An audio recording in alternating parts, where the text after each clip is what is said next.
Germany's Chancellor Angela Merkel arrives in Washington, D.C. shortly for a meeting at the White House. The relationship is still recovering after revelations of U.S. spying on Merkel's personal cell phone. And just ahead of her visit, the White House is rolling out changes on data collection. CCTV White House correspondent Jessica Stone is following all the developments from our newsroom. Jessica. And Susan, these changes can really only be described as tweaks, so small changes. Most of them must be accomplished through congressional legislation, and with a new year, the clock on that legislation starts all over again.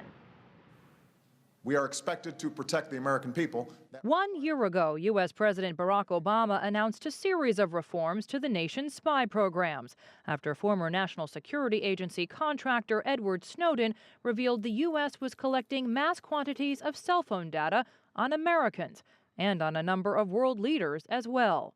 Unless there is a compelling national security purpose, we will not monitor the communications of heads of state and government, of our close friends and allies. 4 months later, when German Chancellor Angela Merkel visited the White House, revelations that the U.S. spied on her personal cell phone were still straining the relationship. The situation is such that we have a few difficulties yet to overcome. So this is why there's going to be this cyber dialogue between our two countries. While President Obama says he stopped the spying on Merkel, it's still unclear which world leaders' cell phones remain subject to U.S. surveillance.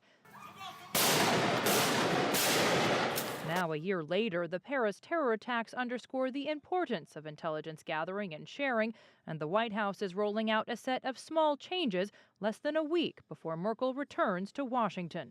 Bulk data searches are now limited, and a court must approve those searches.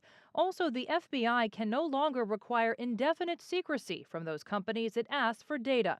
Alan Friedman works on cybersecurity policy at George Washington University's Cybersecurity Policy Research Center. I think these changes show that the administration would like to move towards more of a transparent model, but still acknowledging that, listen, the intelligence community has to do its job. But mass bulk data collection on calls coming in and out of the U.S. continues, and foreigners still don't have the right to address disclosures of their protected information in court. Legislation on the two issues has stalled in the U.S. Congress, though some privacy advocates believe the White House could unilaterally end the surveillance program. Nonetheless, if Congress doesn't pass legislation by June 1st, forcing U.S. companies to collect the data instead of the government, the program will expire. This is also, of course, the most expensive option. I don't think we're going to see something as nuanced and fine-tuned as a program like this being developed by Congress in the next 4 months.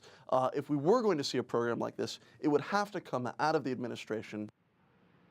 And an administration official does tell me that in the coming weeks, the president's national security team will be meeting to review its progress towards reforming its surveillance programs. But with those Paris terror attacks fresh on the minds of many here in Washington, there's really more renewed pressure to widen surveillance, Susan, than narrow it. All righty, Jessica. Well, aside from the sticking point in the U.S.-German relationship, we understand the two leaders will be talking about Ukraine. That is certainly one of the main issues front and center, and especially after the news of this Minsk meeting on Wednesday. That will be, a focus of the meetings here, this effort to cool down the conflict in Ukraine. And now that this new round of meetings is planned for Wednesday in Minsk, Belarus, there's probably going to be an effort to update the U.S. president on how those things are going. The United States and Germany also cooperating on the fight against ISIL, and they're also still trying to coordinate measures to grow the global economy, don't forget. Germany is also hosting the G7 summit this summer.